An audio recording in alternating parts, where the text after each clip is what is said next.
today is just run you through a little bit about the most exciting non-profit ever, which is called OurBrainBank. My name's Jessica Morris, and I'm the founder and chair of OurBrainBank. And I'm delighted to introduce my colleague Kelly Dupre, who is our sort of treasurer and all-round saint. And video recorder right now. And also our colleague Alexis Demopoulos. Hello, good morning, good morning. And he's on our advisory committee. And sitting here, you just can't see them, but they are here in spirit, is Fabio Iwamoto, who is my neuro-oncologist from Columbia, and Lakshmi Nayak from Dana-Farber. Sadly, they are trapped by the weather in New York. So what I propose is I'll run through this presentation quite swiftly, just give you a feel and bring you up to date with where we're at. And then let's just have a conversation about what you think about what we're doing and any ideas or questions you might have about how we take forward. Because there is nothing in my life that has ever mattered as much as this baby called OurBrainBank. You don't need to know those statistics other than the fact that I didn't know that the fabulous Celia Cruz had also been victim of glioblastoma. So this is me.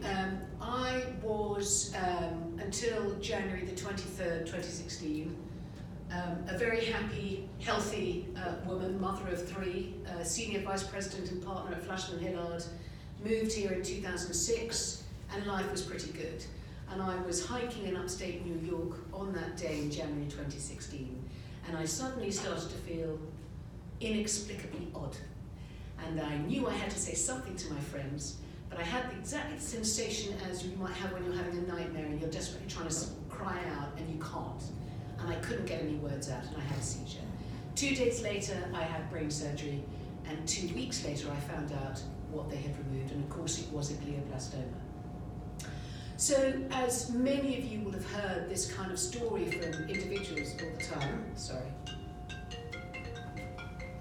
That's my son, who's just been operated on in Hong Kong for a broken leg, but you know, he can wait. Anyway, so it was a shocking event, and I think still I'm in shock, but I'm also aware that I'm one of the very relatively lucky ones. So since January the 2016, my MRIs have all been, touch wood, this is wood, isn't it? Yeah, clear.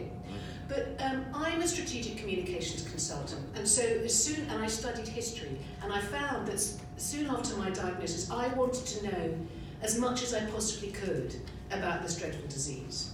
And what I realized quite early on was that it's something that you all know, this is so complex, it's so aggressive, and it's so heterogeneous, that it just is very, very hard to get the kind of research funding that we need to move the needle. Literally 3 months before my diagnosis, I'd been speechwriting for the group worldwide chairman of Johnson & Johnson, and it was all about envisioning the future of healthcare. And there are two massive macro trends I was particularly keen on and I was writing about.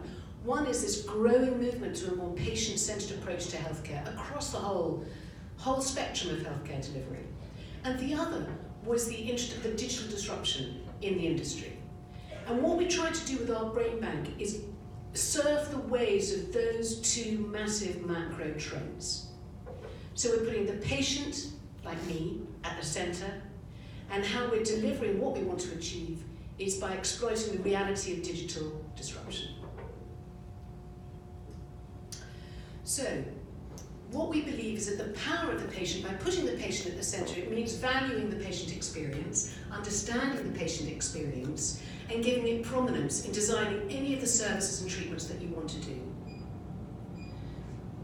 Our vision and our mission is to move glioblastoma from being considered terminal to treatable. How? Powered by patients.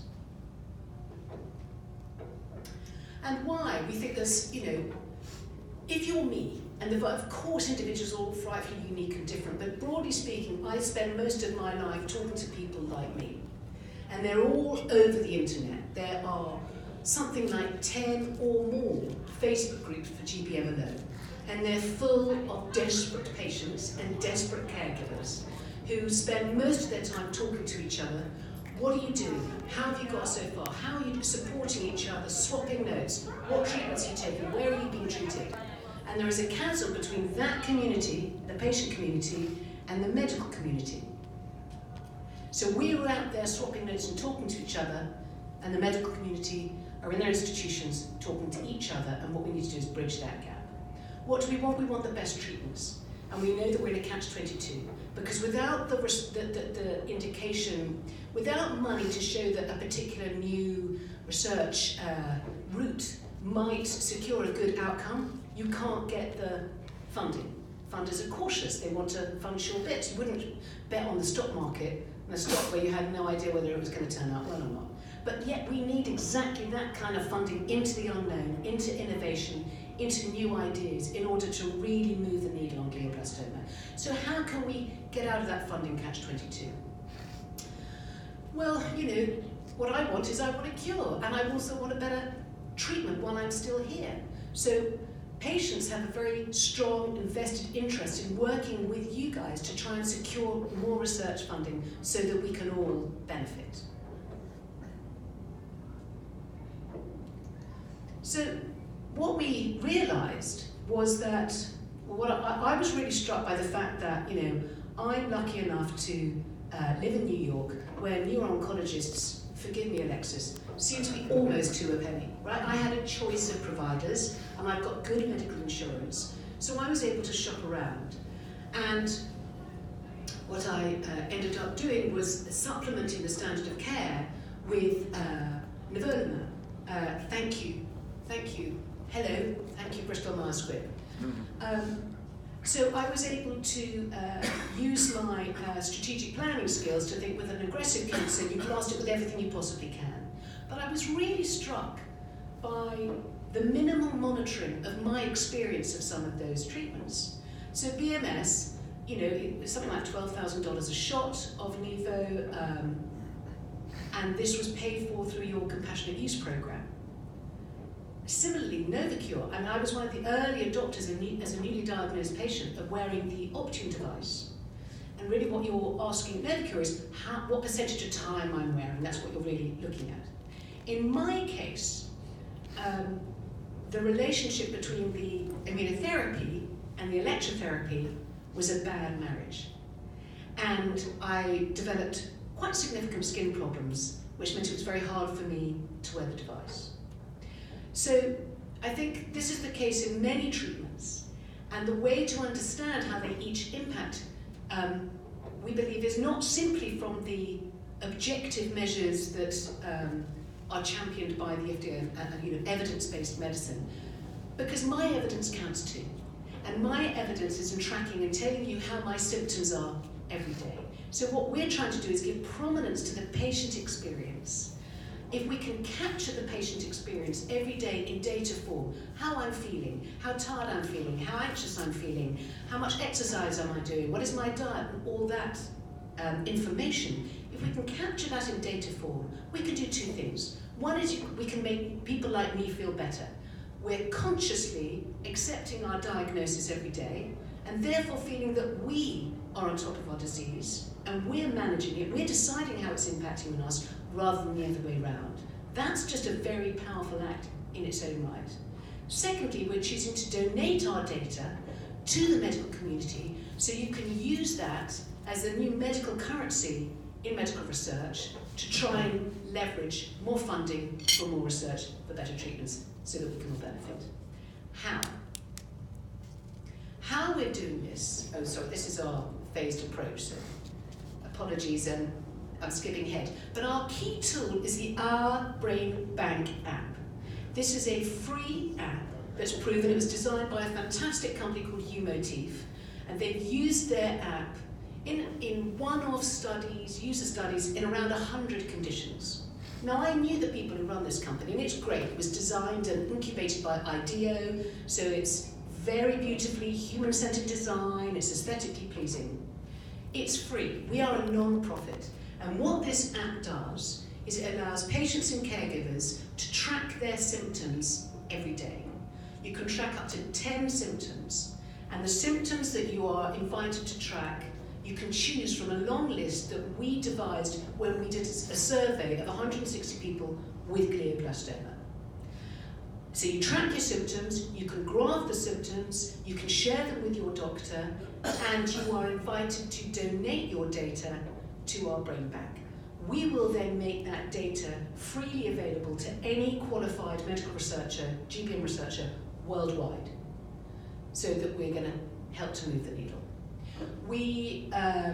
So we had this idea probably around it was like 2.5 years ago, and since then we've been working to get it up and running. So we were incorporated in June last year, we received our 5013C status in March, and we also secured an IRB in March. So we went live in the US with the app in March this year. And today at our poster session, slightly later at 7:30 this evening, we've got a poster showing where we've come to so far, and a press release on the back table that shows that we've now got just over 250 people regularly using the app. And we've collected something like over 4,000 data points. And we've done this all on an anorexic budget. We're just a bunch of people trying to do this voluntarily. We think it's really exciting because there's nothing quite like this that takes the idea of patient centricity and turns it into reality. So I like to say that we're kind of ideologically pragmatic. And I'm just going to finish before asking you if you've got any questions by saying that when I got my diagnosis, I think there are two things you can take. You can either think this is, and you can think these things simultaneously, strangely. This is completely devastating and the worst possible luck in the whole wide world, and there's nothing I can do about it. And you can also think, I have literally nothing to lose, and therefore I can be completely, crazily ambitious. And OurBrainBank, I'm going to stick with that mission. We are going to move glioblastoma from terminal to treatable. It's just a question of when, not if. And what we're going to do to contribute to making that happen is to do it by using the power of patience. Thank you. Now, Alexis, I would love to, can I pass this to you and then Pretish, so we have some comments and contributions? Of course, I haven't prepared anything because I'm a neuro-oncologist and I show up late for everything. But you were on time, Alexis. So I met Jessica, was it a year ago, I guess? Yeah, something like that. Yeah. We met at a cocktail party, friend of a friend's. And I was really struck by how much energy she had and what a cool app this was. And it was just a completely new concept to me. Of course, as an academic, it's my job to actually go to the literature and see what else has been published. And I was shocked to discover that there's actually a journal of e-health. Not only are there a few articles about apps in the literature, but there's actually a journal for e-health. And then at ASCO, the same year we met, there's a presentation demonstrating that patients that use apps to record their own symptoms live longer. So there's actually an overall survival benefit, patients are empowered by it, and it provides this wonderful community where people can communicate with each other anonymously. So I think the app is fabulous. I think there are lots of things we can do with it, even more than we're already doing. But first we have to do the proof of concept and get lots of patients on it. And I think patients really like knowing that there's a community of people out there. And as many neuro-oncologists will tell you, that we all have patients who have done remarkably well, but we don't know why. And being able to tag those people and keep track of them and having this community is really a wonderful thing. And of course, with the current shifts in healthcare, which really reflect the aging population of baby boomers and the rising population of echo boomers, and people like us, who are the Gen Xers, are kind of getting pinched in the middle, we don't have a lot of time to enter in all that data. And so having an app that already has the data entered, we don't even have to ask a medical student to put the surveys into the computer. They can be put in directly through the wonders and miracles of artificial intelligence. So I totally support the app, excuse me, and I think it's a fabulous plan, and I'm looking forward to working on this with you for the next 10 years. Thank you. Oh, 10 years. Yeah, let's do it. Thank you, Alexis. Pretish. Pretish. Well, Good morning, everyone. My name is Pretish Shah. I'm the Chief Commercial Officer at Novacure. And first of all, I'd like to thank you for welcoming us to this event and making sure that even the weather was perfect today with a wonderful view. So thank you very much for that. At Novacure, innovation is at the heart of what we do. We have pioneered a new way of treating cancer, and Jessica spoke about the therapy a little bit. So for us, we're aspiring to make a difference in cancer one day at a time by putting the patient forward. So when we met with Jessica, we discussed this idea and her vision for what this app could be.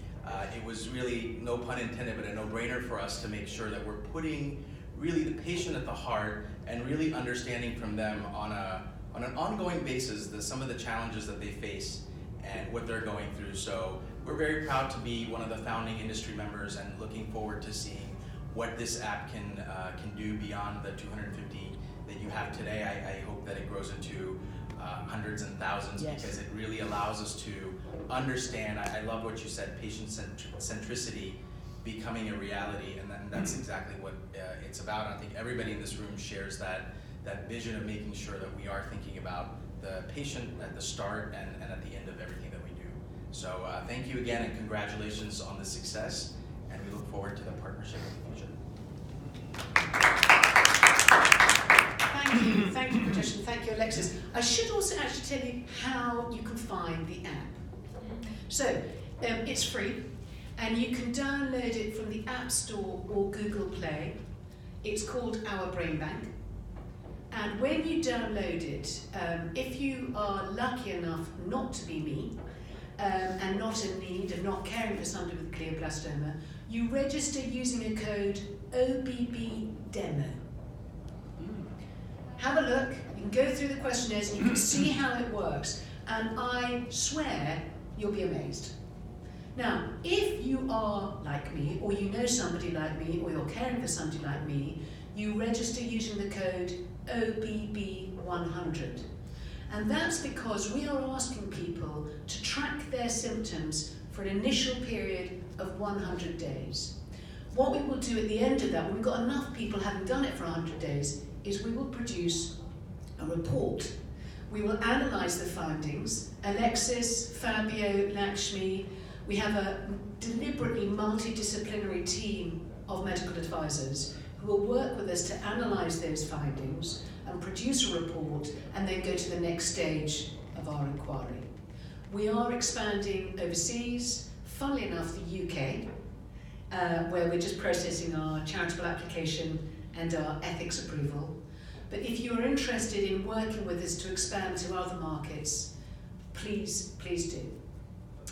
And now I'd like to see, Kelly, is there anything you'd like to say, or questions? Let's have a discussion.